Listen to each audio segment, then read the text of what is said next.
Okie dokie. Good evening, everybody. Hopefully people are going to join. Let's have a quick look. Make sure that I am coming out live on Facebook. And I'll give it a second just to have... give it a moment. Let's have a look. Let's have a look. Let's have a look. Let's have a look. So hopefully... Okay. Let's just make sure. Messages are pinged away. Let's have a look.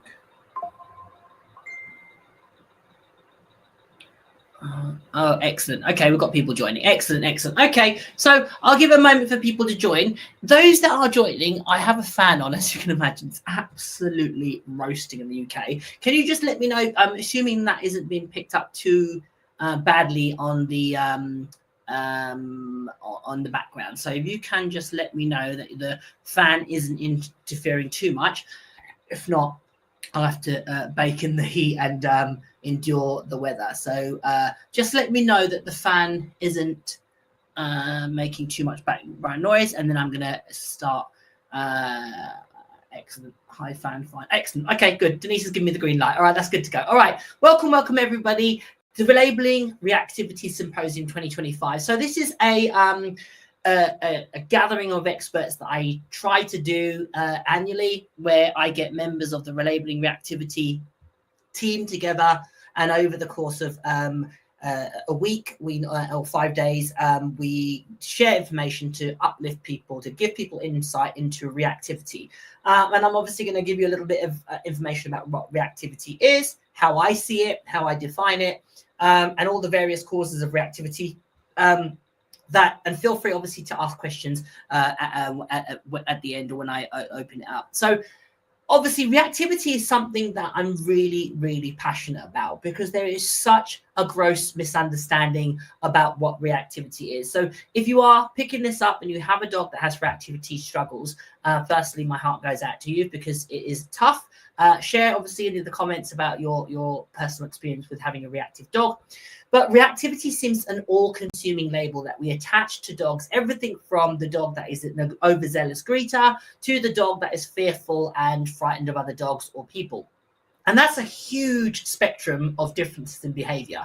And we really want to try and whittle it down into what reactivity actually is. Because if we are looking at behavior and it isn't actually reactive, we can be misinterpreting what we want of our dogs, what we expect of our dogs, and also what is realistic for that dog. So for me, certainly, just to lay some ground rules about how I, not ground rules, that's too strong a word, but just some perimeters of how I perceive reactivity. So I'm going to just read out my definition of what reactivity is, to hopefully give you an insight into what I deem as reactive behavior. And obviously, you go on the wonderful internet, there's loads of people with opinions about reactivity, and with a massive amount of, again, diverse opinions about how it should be dealt with, good, bad, or indifferent. So for me, reactivity is a behavior caused by an external stimulus which results in an inappropriate or unwanted response due to the state of arousal. This may include acts of aggression, apprehension, anxiety, excitement, or fear. The behavior should be as a result of no direct instigation towards the reactive dog. This would be an act of retaliation rather than reactivity. So I'm going to go over that one more time and break that down into pieces, so that, again, just to give people, hopefully, a clear definition of what reactivity is. So reactivity is, and this is again a definition that I've come up, which to me really summarizes and really encapsulates what reactivity is and also what it isn't. So reactivity is a behavior caused by an external stimulus which results in an inappropriate or unwanted response due to the state of arousal. Now, further to that, we've also got to be thinking about what is politically correct for our dogs to do, and I'm going to expand on that as I talk in this tonight's talk about reactivity. This may include acts of aggression, apprehension, anxiety, excitement, or fear. Now, that's a huge amount of different behaviors there, and often it can be any one of those, which is the underlying cause of your dog's reactive reactive behavior. The behavior should be as a result of no direct instigation towards the reactive dog. This would be an act of retaliation rather than reactivity. And that really does define the dogs that, or when people that I work with and have helped will say that their dog is reactive because another dog comes into their space and their dog responds in a way that is deemed as socially inappropriate. That's not a reactive dog. That's a dog communicating. And that's something that we really need to understand and have clarity when we are dealing with dogs that are labeled as reactive. So often the benchmark of what a reactive behavior is really down to society's interpretation of the dog's behavior. Is the behavior politically correct? Is the behavior socially appropriate? Is the behavior by the somewhat unrealistic and heady expectations that we have of our dogs? Is the dog's behavior falling short of that expectation? And that's often when we attach the label of reactivity.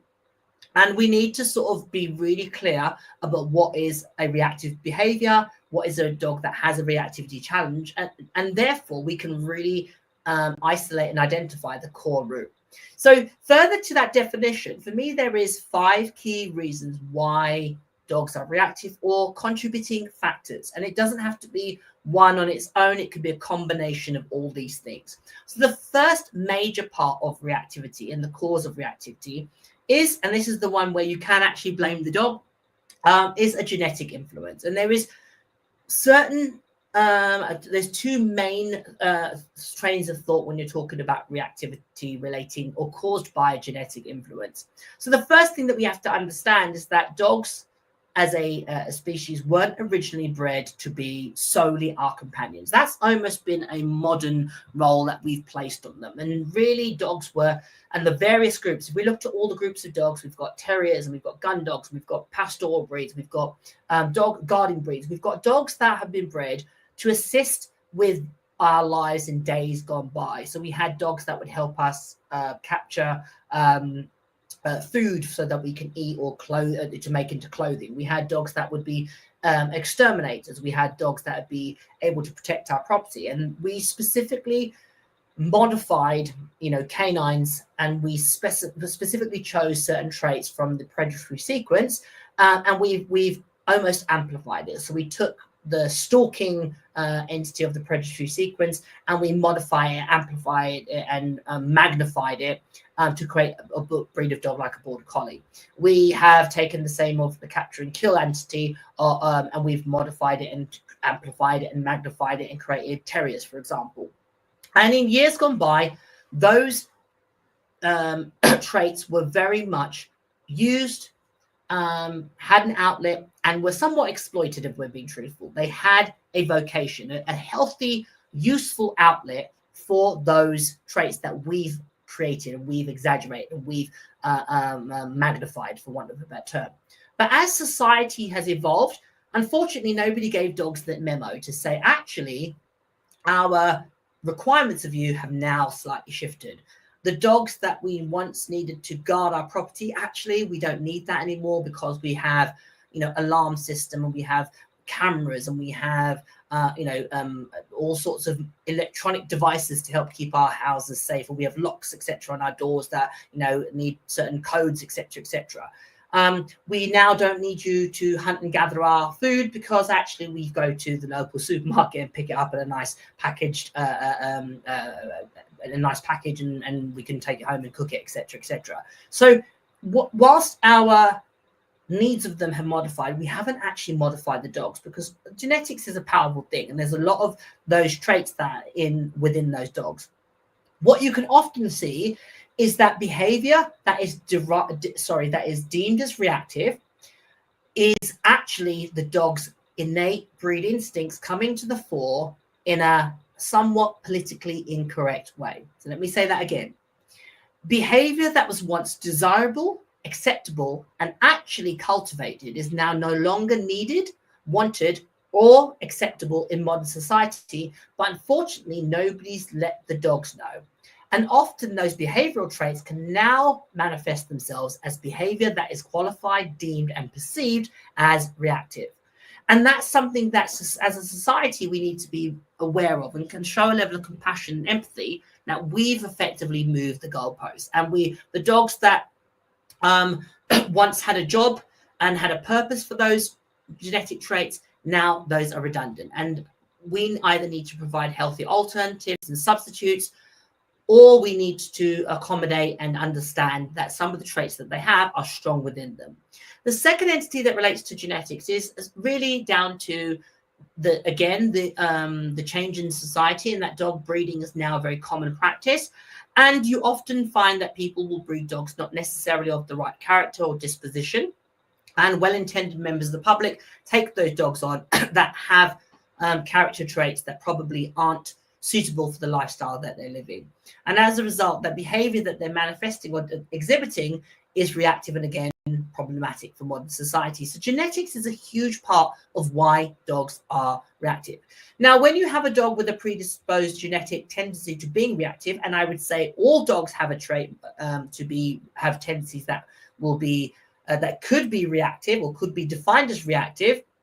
If we look at what they're originally bred for, the onus of responsibility is on our shoulders to ensure that we educate them, that we enrich them, that we provide outlets for those behaviors that are innate within them and those genetic traits, and also we educate them about what we want of them in modern society. Okay, so just some little insights there into one of the key things that can cause reactivity, and that's the genetic entity. The second part is absolutely about socialization. And often, again, I do set webinars specifically on socialization. Socialization is a complex skill that often most people make errors in pivotal parts of their dog's development. So if we were to look at the timeline of a dog's growth and development, there is critical periods when they are more sensitive, their brains are developing, their hormones are awry, their emotions are all over the place. And that is often where behavioral problems and challenges can be created and often are established within the dog. So, for example, your puppy that is in the fear period has an untoward experience with another dog, and that then sets the tone for them being problematic with other dogs approaching them, for example. And that, if you think of puppies that are teething, they're sensitive to their faces or sensitive. Just imagine when you have a toothache, how sensitive you are to people approaching you and touching your face. So if another puppy tries to greet them, they're going to pull back. And if that happens repeatedly, because the person isn't aware of that pivotal point in their development, that can often create or be the blue touch paper for that dog becoming defensive. And what's the best form of defense? Attack. So what they're going to do is show reactive behavior first in order to preempt the other dog approaching them and causing them a level of discomfort and pain. So that's a really simple scenario which can commonly unfold with so many dog owners, where they have a dog that's now reactive to dogs approaching them or coming to their personal space. The other really, really common time period when reactivity can definitely be at its most challenging is in adolescence. Adolescent behavior or adolescent can occur from about 6 to 10 months up until 3 years old, maybe slightly longer, depending on the breed of dog. And in that period of development, you're going to have all the things happening. You've now got your sweet, amenable puppy that is now becoming a terrible teen. And that terrible teen is now becoming more challenging, problematic. They're going to have things going on in their body where their biology is almost driving their thinking, their need to reproduce and to take all the resources and to challenge other dogs that they might perceive as a threat to their resources and so forth. That can often be the catalyst for reactive behavior developing. You have your young adolescent male over the local park. He's been fine with everybody always up until that point. And he reaches an age where he is more volatile to other male dogs of a similar age. And similar to, going to the local pub and you have a load of 18-year-olds that are males that are a little bit strutting around and puffing their chest. One knocks the other one as they go to the loo. Next thing you know, you've got World War III evolve. Same can be said and happen with dogs. So we need to be mindful of that period of development and be really aware of how we socialize. The thing that I've learned in the 30 plus years of owning nearly 30 plus, or probably coming up to about 30 dogs now of different breeds, genders, is less is more. when you talk about socialization, always think about quality, not quantity. Ask yourself the question, what is my dog learning? What is my dog experiencing? And what is my dog going to gain from this meeting? And if you can't answer those three questions with a definitive answer that's the benefit of your dog's development and learning, then avoid the situation. And I'm going to come on to avoidance and talking about avoidance later on the week and how avoidance can become a trap to fall into. So how do you move on from avoidance? I'm going to come into that, obviously talking to the greater deal. The theme of this week, very much about reactivity, is avoiding avoidance and overcoming your personal challenges with your reactive dog. I want people to have a phenomenal life with their dogs. I love the life that I have with my dogs. And certainly the people that are in the Relabelling Reactivity community, the life that they've created because of working through the process of embracing challenges and pushing themselves out of their comfort zone, the difference in their dogs has been, absolutely incredible. So and that's what I want for everybody. And it's about knowing how to create challenges that will grow your dog's confidence and not deplete on it. So genetics, socialization. The third entity is there some underlying relationship or trauma that happens or that has happened or is going through with your dog? Now, adolescence is a notoriously challenging time when your relationship with your dog will be strained and tested. And certainly in adolescence, your dog is going to, be a little bit more independent, be less connected to you because there's other things that are pulling on them biologically. So you're going to definitely find that your relationship is strained. But moving forward, another example of relationship or trauma is if you've had a negative experience with your dog, and that might be seeing your dog getting into an altercation, that might be having your dog react to another dog, that might be your dog being aggressed or have aggression towards them, or an owner being unsympathetic and unkind to you. All those experiences can create a thinking pattern that can knock your confidence, and you have an established trauma. So then what happens is your dog that was previously mildly anxious in that environment or that experience or that situation now can pick up on the tension that you are feeling, the stiffening of your jaw, the clamming up of your words, the stiffening of your body language, the little bit of dry mouth, the tension that fills your body and your being is going down and being transmitted to the dog. That can create what I call an anxiety loop, where the dog was mildly anxious, which made you anxious, which then made the dog even more anxious. And before you know it, you are both on a downward spiral. And that is a really, really, really common reason why people just end up avoiding situations where they get up at ridiculous hours of the clock to avoid meeting people or dogs, or they walk in places, or they adapt their lifestyle so they almost become isolated from the real world. And that's something that is so easy to fall into when you are in an anxiety loop. The key thing in that situation is to find ways to build your own confidence up and systematically and progressively push yourself out of your comfort zone just by a little bit each time you go out, so that you and your dog are growing your confidence. And again, one of the things I'm going to talk about is when stress can work for you and using it to your advantage to grow your confidence. And I'm going to discuss that shortly. So genetics, socialization, relationship, and trauma. The fourth entity is there an education or understanding issue with the dog? Often you'll find that dogs that have, invert commas, reactivity challenges are simply lacking the appropriate education and understanding of what is required of them in the situations that we put them in. And that's down to us taking responsibility of our dog's education, of their social skills, of their requirements of them. And again, when you think of looking at the world that we put our dogs in from the dog's perspective, there is so much that we ask of them. We want them to ignore distractions and know other dogs of the opposite gender, be social but not too social, to guard our property but not to react to strangers, to let kids come, to say hello to them, but then yet have great social skills and not be too friendly, and so forth and so forth. And it's that constant unrealistic list of demands that we have of our dogs that can often create tension, the feeling of failure, and also unrealistic goals. So we really need to be truthful with ourselves and assess, have we educated them? Have we explained to them what we want of them in each of the particular situations that they are going to be asked to endure or to cope with?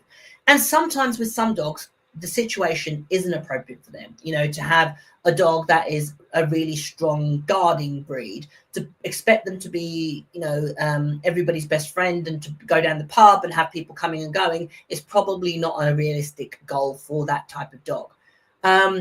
And to expect them not to bark when the Amazon delivery man knocks on your door, or when when somebody comes to your front yard, again, is unrealistic.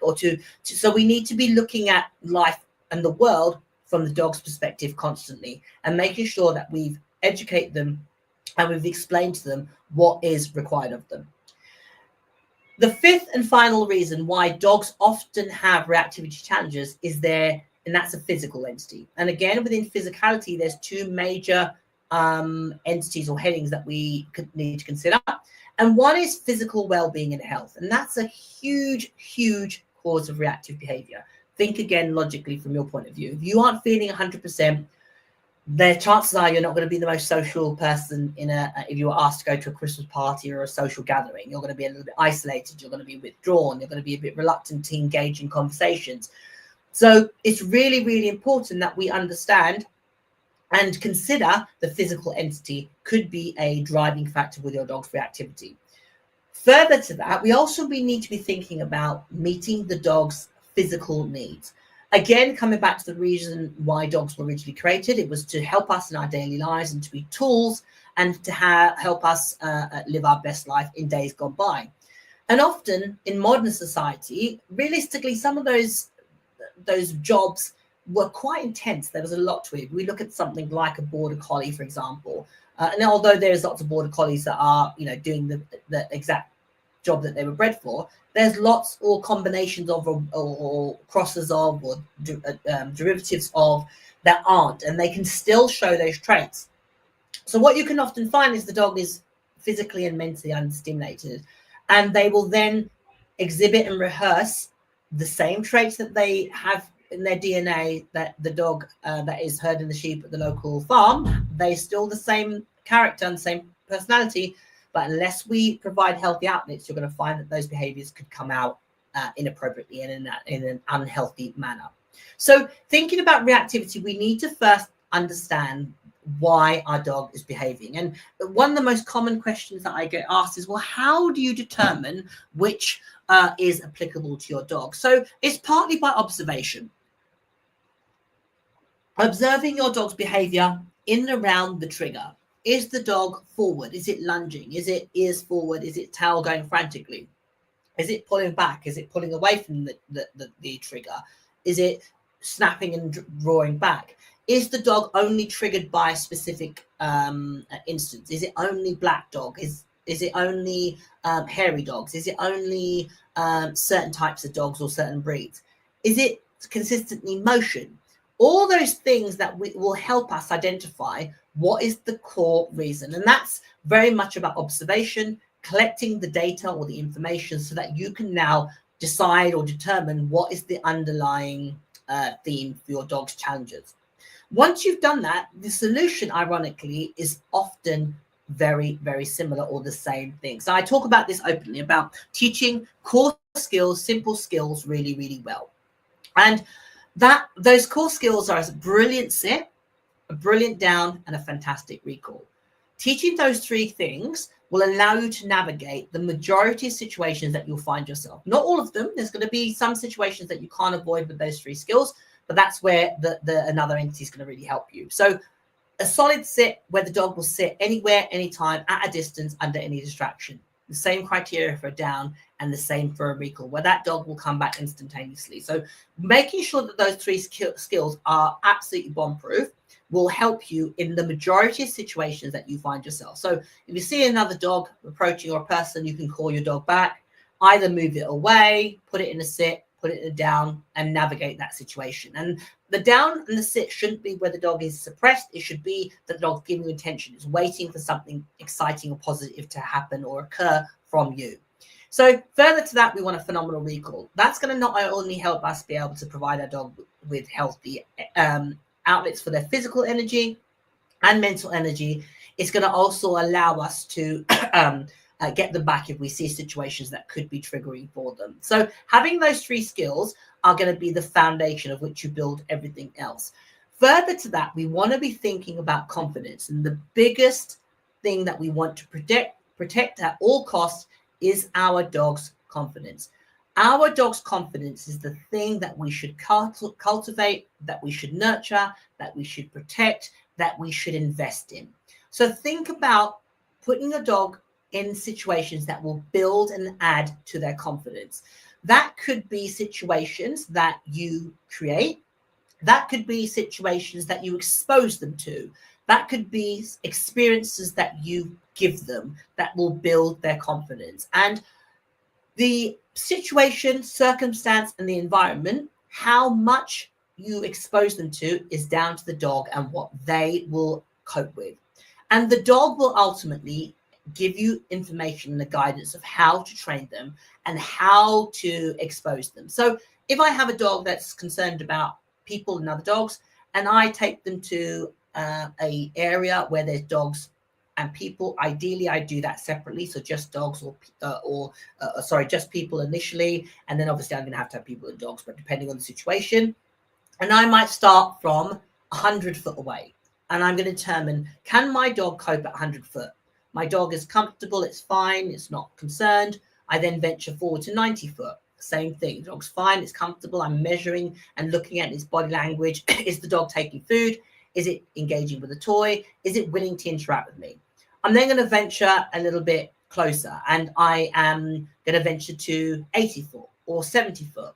And I reach a point of where the dog goes from, say, up to 50 foot, and now the dog has an outburst. So now I know 50 foot is my benchmark of where I'm aiming for. And I want to decrease the distance that my dog can be in and around other dogs and people. So I've now worked out what I currently have. My dog is comfortable at 100 foot, and but it's uncomfortable at 50 foot. Now, that doesn't mean that I have to now navigate life trying to create 100-foot bubbles away from people and dogs, because that's not realistic. What I'm doing is working out what I currently have. Now, further to that, I also want to work out, is it one dog? Is it two dogs? Is it one person? Is it two people? What is my point of where my dog struggles to cope with? So once I've got this information, now I can formulate a plan. I now know what I have, and now I've got to work out what I want. And I want my dog to move closer and be more comfortable with people and dogs. So I'm going to go from 50 foot, and I might start to go get my dog comfortable there. And I might go to 55 foot. Build up reinforcement and confidence that 55 foot. I might go to 49 foot or 48 foot and sneak in that little gap and then come straight out. But when I go into that slightly closer distance, I'm only going to remain there for maybe 2 or 3 seconds and then come back out again. So what we're doing is systematically exposing our dog over a period of time. This is all not going to happen in one session. It's going to happen over several sessions or several weeks of exposure. Systematically, I'm exposing them to the trigger, but what I'm doing is doing it gradually. So I always akin working on a dog's confidence to working towards a goal of physical fitness. If you are trying to get fitter or stronger, what you do is you systematically expose yourself to a little bit of physical stress. So if you're talking about weight training, you start with a baseline weight of, say, lifting a 10 kilo weight. And then you'd add maybe half a kilo or 2 kilos or 3 kilos or 5 kilos. And you gradually, each time, you're gonna start off with going, right, I can lift my 10 kilo weight 10 times. Right, can I now lift it 15 times? Right, can I lift it 20 times? Right, I can do that brilliantly. Now I'm gonna go back and add a little bit more weight. I'm gonna drop that number back to 10 kilos. Right, go back to 15 kilos for 10 reps. and I'm going to do that for another, and so forth and so forth. Okay, so the same way that you would grow physical strength if you were exercising or trying to get fitter, you can work on your dog's confidence. Start thinking about the numbers. What is your dog's proximity that is comfortable with? Figure that bit out. Now, again, the thing to say is that where people struggle with implementing a process like that is the reality of living their best life. Okay, and we've got to be realistic about our goals. When we're working through a challenge where our dog is reactive to other dogs, we need to be thinking about the environments that we take them in. Now, that means that for an interim period of time, we can't necessarily take them down to the local park where everybody's dog is off lead. That might not be appropriate for my dog at this moment in time. I'm going to take it to a quiet area or a quiet part of the park, or at times when I know there's going to be less triggers, I'm going to work on my dog's confidence to build his confidence up. The thing to say in that moment is accept that you're probably going to have lots of brilliant days, and every now and again you're going to have a day when there's a tiny little setback, because that's the way in which we make ourselves and our dogs more confident. Now, the goal is to have a minimal amount of days where the dog has a setback, and have more days where we're having steady incremental growth. And it's all about building your dog's confidence, working on creating, exposing, I should say, your dog to triggers in a systematic manner, and increasing their confidence. Now, what would you use to train them? How would you overcome that? And that's where we really need to know what our dogs absolutely love. What is it that your dog wants most in life? Is it food? Is it toys? Is it both? Is it neither? Is it something else, a bit abstract? Because we need to understand what our dog absolutely loves, and we need to use that to combat and deal with the emotion that they're feeling around the other dog. We can also use distance as a reinforcer. So if I go a little bit closer to the other dog and my dog makes a great choice, I can mark the dog and throw the food or the toy away in the opposite direction. So not only is the dog getting reinforcement from the toy or food, but it's also getting reinforced by moving away from the thing that they might find a little bit uncomfortable. Now, the challenge with any behavior modification plan when you're working with reactive dogs is creating the situation or finding the situation to expose your dog to. And this is where often behavior modification plans fall down, because it requires a systematic introduction of triggers, etc., and stooge dogs and so forth and so forth. And for the majority of people, that's where often that in itself can impose lots of pressure or stress on the owner. And that's when we really need to be thinking about going back to our core skills of sit, down, and a brilliant recall, and confidence. And we can work on confidence away from triggers. We can create situations at home where we're building our dog's confidence. Can they investigate a strange thing? Can they do a difficult task? Can they, do scent work and work through a little puzzle, a mental puzzle? All those things will help build our dog's confidence, and therefore help us when we go out in the real world. I always say to people when they're working through any behavior modification plan, it's quality, not quantity. You are better having one positive experience a month rather than trying to do everything on a daily basis and it being a somewhat of a throwing mud at a blanket, should I say. So it's about quality, not quantity. So just some thoughts there about reactivity. I don't know if anybody has any questions about anything I've said. Feel free to post them in the comments, and I will pick them up. I'm going to just check if on my phone on YouTube. Let's have a look. See if there's any questions coming up.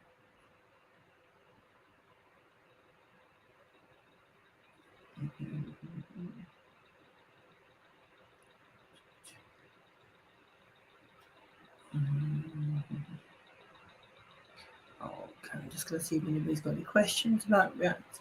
Feel free to ask your questions. I'm just going to scroll through. See if anybody's got questions.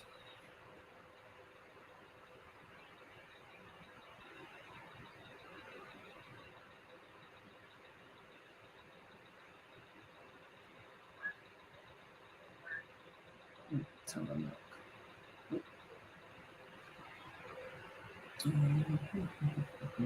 Let's give a moment, see if there's any questions.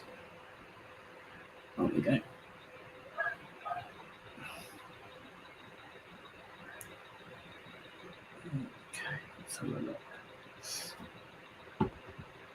Okay, Nikki asks. Okay, so questions popping up. So let's have a look. So what is the best thing to do in the moment when a dog reacts? So that's the $64 million question. Ideally, you would have a default response, and depending on the circumstances, if it's a situation where I felt safety was at jeopardy, all bets are off. There would be no logical set path. I would just deal with the situation. I'd pull the parachute cord and deal with the emergency as best I saw fit.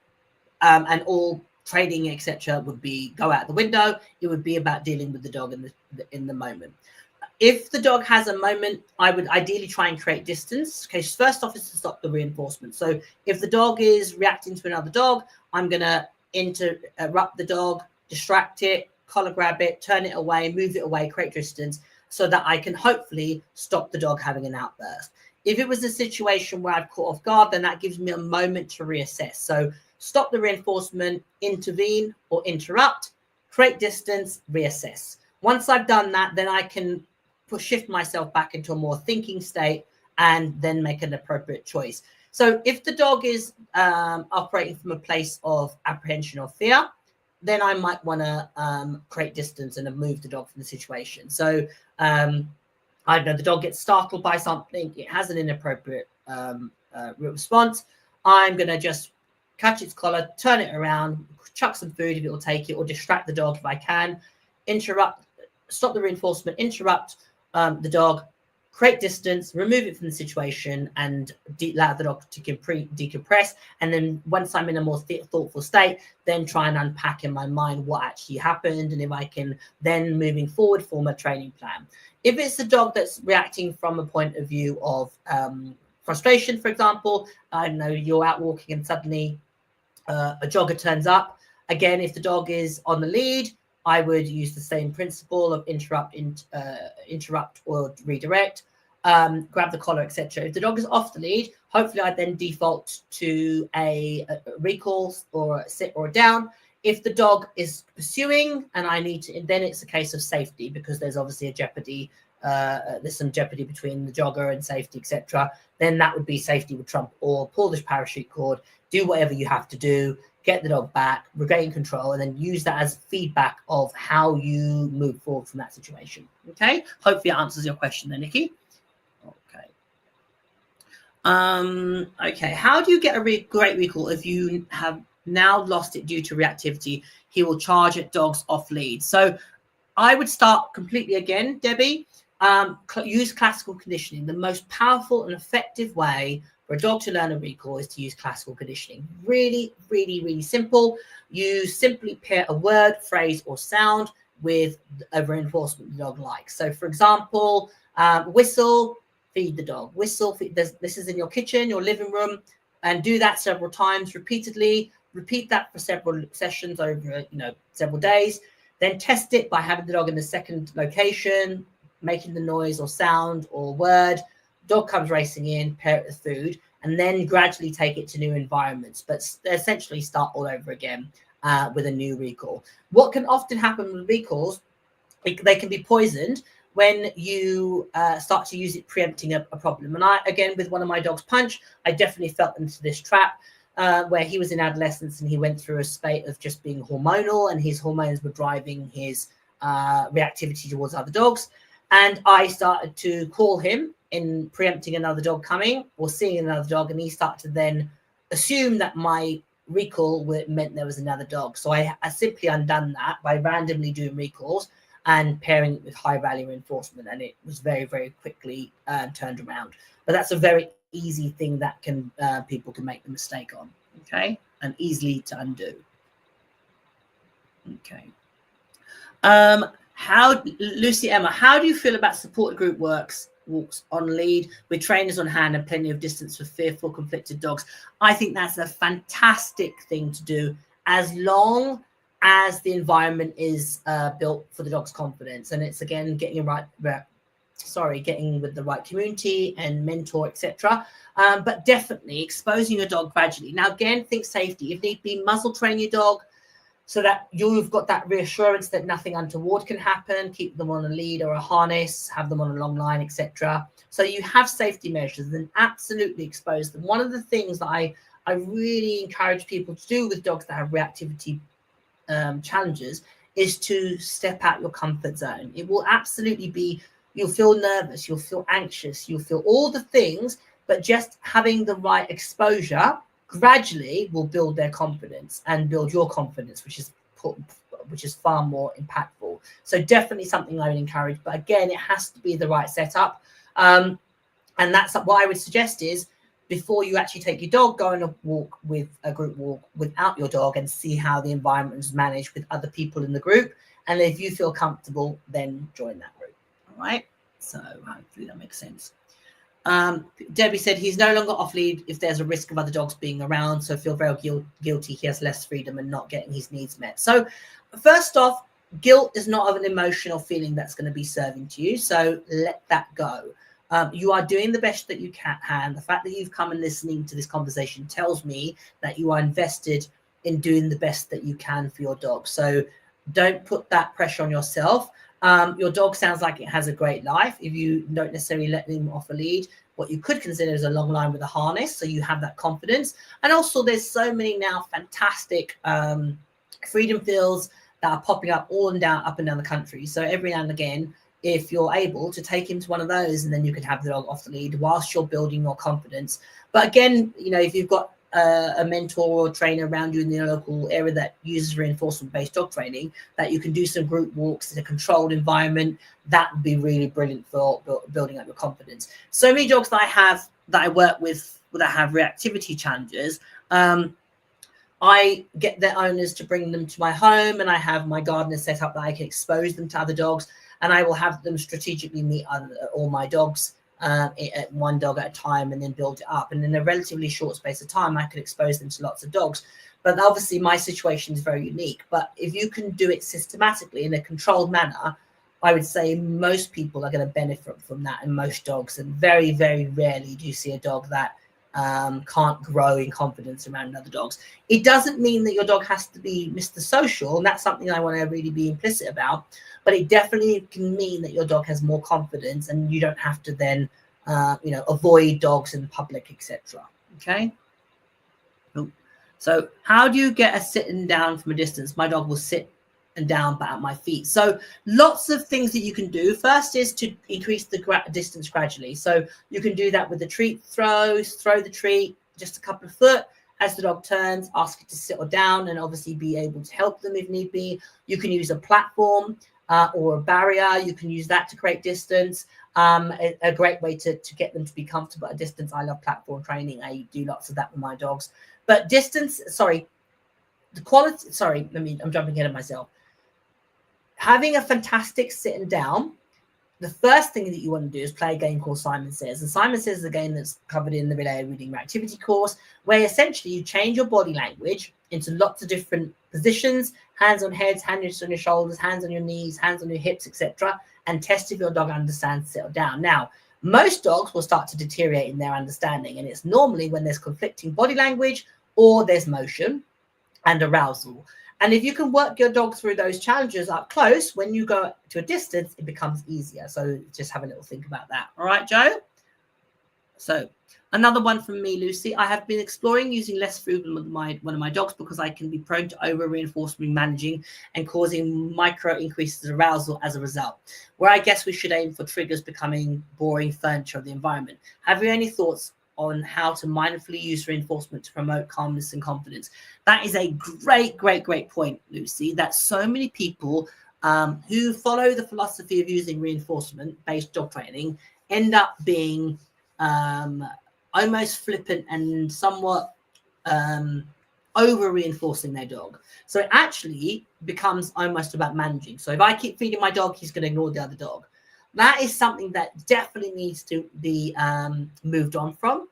So there's lots of things that you can do to help build your confidence and give you the assurance that your dog can cope without the necessity of always being fed.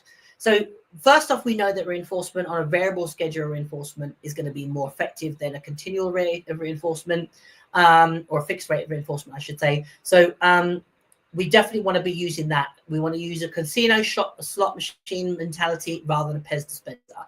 First thing. Secondly, we also want to be thinking about using our reinforcement to reward average or above behavior, and we want to be making sure that we are constantly reviewing what is average for our dog. So once my dog has a set of skills, if I say to my dog sit, I wouldn't necessarily have to reinforce them for that behavior. It might be sit, throw a ball, create a distraction, then I'd reinforce the dog. So I'm constantly evaluating. Reinforcement is for average or above behavior, and average is all constantly being reviewed. So have that as the benchmark in your own dog's criteria. And the other thing that you can do is take a limited amount of food with you. So you've got to be really clever how you use it, because you've only got so much. And I'm not saying to go from, having a whole pouch full to 3 treats, but use maybe half the treats. If you took 100 treats out as a hypothetical, take 80 out. So you're gradually weaning yourself off the ability to reinforce them frequently, because you've only got so many treats, and you have to be strategic and intentional about what you're reinforcing. Okay. So K9 companions. 3-year-old Cocker, sensibly socialized, has suddenly started fear barking and charging at someone. Dogs are group walkers and pack. She's off lead, walks solo in small groups. I'm her trainer and walker. She is completely unpredictable to people and dogs. Sudden onset, no cause I can think of. Been vet checked and on pain trial with no results. So the first thing that I would say is definitely to consider something physically. If the dog has always been great and then there's something going on, definitely start to look down the physical entity or the physical route. Vet check is brilliant. Often the assumption is it's pain. It could be hormones, depending on whether it's a male. I think he said it's a female. She, yeah. So she. So think hormones. If the dog has been spayed, it doesn't necessarily mean that they won't have symptoms or signs of hormones. So that could be part and parcel of it. And the other thing is it doesn't always have to be pain related. Some physical challenges don't always have to be pain. It could be the dog is not quite 100%. So note for things like coat changes, quality of the coat, physical appearance, muscle, the dog's structure, how it's looking, is it moving right, anything unusual in its posture, etc. Start to look at something, get some sort of comparison of that. Good little thing is to look back on photos of the dog if the owner has any photos. Ideally, if the dog's standing, that's probably most pet people won't have that, but I have a lot of pictures of my dog stacked and stood, so I can do a comparison. And obviously I have lots of video of them moving in various ways for training, etc. So I can see if there's any deviation from the baseline of when I know they're well and healthy, and start to look at that. Sometimes the physical entity can take a little bit of a Sherlock Holmes unpacking, and it isn't always obvious. So obviously go through the pain trial, etc. It might be worth running some bloods on the dog, looking for if there's any thyroid issues, anything like that, immune issues, because that can be subtle and doesn't necessarily it won't necessarily be fixed by a pain issue or a pain trial, I should say. So having a look at that, notice the dog eating well, anything like that. In the instance where the dog suddenly behaves out of character, my go-to would be this: is there something physically wrong with this dog? And dogs are brilliant in masking pain and discomfort, so it may take a little bit of figuring out. Record keep, look back at old photos for comparison, make sure that they're videoing their dog on a regular basis so that they can note small little things. To give you an example, I had a client that came here who had been to another trainer, should I say, who happens to be on television and likes to wear certain attire. I'll give you that much. And he had reactivity challenges. And when he walked in my house, I instantly noted the dog had physical things going on with him. He was, and that hadn't been picked up in her previous consult with this trainer. And I strongly urged her to explore the dog's physical well-being and health, which she did, and was able to get the dog support, etc., and saw massive changes in the dog behavior. So it's something that, rightly or wrongly, is often overlooked. Definitely consider the physical entity, and it may take some unpacking. And that's where obviously somebody with a trained eye is going to really, really be able to help you. But as I said, often the assumption is it's physical pain. Sometimes it's just the dog might feel sickly or sensitive to body, get an osteo or a chiropractor, etc., to have a look at the dog. It might be something along those lines. Hopefully that will give you some food for thought. Just for clarity, I also work with reactive dogs. I'm just stuck with my own. Others are predictable. Mine is not. Hopefully that helps. Okay, Kate, let's have a look. What's your question? My 2-year-old dog has been neutered. Will having this done help with his reactivity? So that's a great question. So there's a lot of thoughts about neutering, pros and cons in Spain. And it is what I say to people is very much a personal decision, depending on the dog's character and temperament. So when a dog hits of age, it has a rise in testosterone, which can often impact their character and their temperament. And it isn't that the dog is a bad dog or is suddenly, overnight become a good or bad dog either way. It's that their biological drives are kicking in. They need to reproduce. They need to take resources. They need to protect is now kicking in because their body is essentially telling them to reproduce, etc. So what you can often find is that will cause your adolescent male dog and female dog to behave in a way that's often out of character. One of the most common ways is to display reactive behavior, i.e. your young adolescent dog is going to get in a fist fight over the park. Your young female dog is going to get defensive when other dogs come and invade her because she's emitting hormones. Will having them spayed or neutered stop that response? Quite possibly, but you also have to consider if that is relevant to the dog, whether the fallout is worth it. Because often, in a lot of instances, hormones can give, certainly male hormones can give the dog confidence, which they might lack. So it depends on the dog. As an alternative, one of the things that I often suggest to people is to consider chemical castration, consult with your vet, and obviously have this discussion with them, and to see if that will get you through that challenging period. And then once the hormones settle, the main hormone spike settles, then hopefully the chemical can wear off and you can revert back. But it isn't as black and white about that. I've had dogs castrated. I've had dogs chemically castrated, and it's dissipated over time. I have entire males, I have entire females, I've had spayed, so I've had the whole spectrum. And I always say to people, do what's best for you and your family. A lot of people who have dogs that are really challenging, because which a huge part of that is hormones, and they are struggling. Having the dog castrate the neutered has been absolutely a game changer. Other people have done it too impulsively, and it's actually depleted from the dog's confidence. So it is always a gamble. It's about trying to look at it from obviously getting a professional to guide you, whether it be the vet or an informed behavior specialist that can give you support and guidance about the best decision for your family. There is no right and wrong. As I said, I've had dogs that absolutely was the best decision I made to have them castrated. Other dogs I've had in time now, I have a mixed bag. I think only one of my dogs is castrated, my old Spitz, because he had only one testicle. So his was really a health issue. All my other dogs are all my male dogs are entire.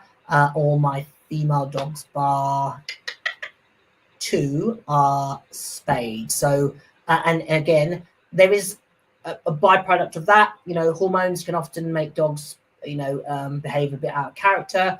When my female dogs are coming in season, they definitely get a little bit more tetchy with each other. The most common cause of in-house dog-to-dog aggression is definitely related to hormones, certainly with female dogs and with male dogs. But so there's pros and cons to all. It's about making the decision that's best for your family. And as I said, consult with your vet. And if you really feel it's a struggle and you're not sure, speak to other people that have, that are in a similar position and get their opinions so that you can form your own. Hopefully that gives you some insight there. All right. Any other questions on what I've covered this evening? Let me just make sure. Okay.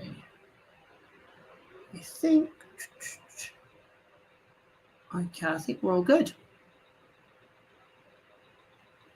Thanks. My pleasure. My pleasure, Debbie. Thank you for joining. So I think that's about it from terms of questions. So hopefully that's given you some information. We will be doing another live tomorrow and all the rest of this week. So let me just check tomorrow's time. which is Wednesday. So tomorrow it will be at 6 p.m. And the person that's going to be doing the live with me is one of my Relabelling Reactivity team, Angela Watson, who has a background in coaching and giving people confidence. And we're going to be looking at that and discussing that entity when it comes to reactivity challenges and breaking the cycle and getting people to avoid avoiding. And hopefully empowering you and giving you confidence. So hopefully that's helpful. Thank you for those of you that joined, had questions. Feel free to share this and let people know that this is going on. As I said, we're going to be doing these lives until Saturday. This is the last one. So if you have any questions about reactivity, post them on any of the ways in which you see that. Just tag me in it, Kamal Fernandez Dog Training, or me personally, and I will pick up the questions in the subsequent live. As I said, tomorrow, 6 p.m. on this channel and on YouTube. Check it out. Hopefully this has been enjoyable. Thank you very much for joining. Have a fantastic evening. Hopefully you don't get too hot. And I will see you all tomorrow. Take care, everybody.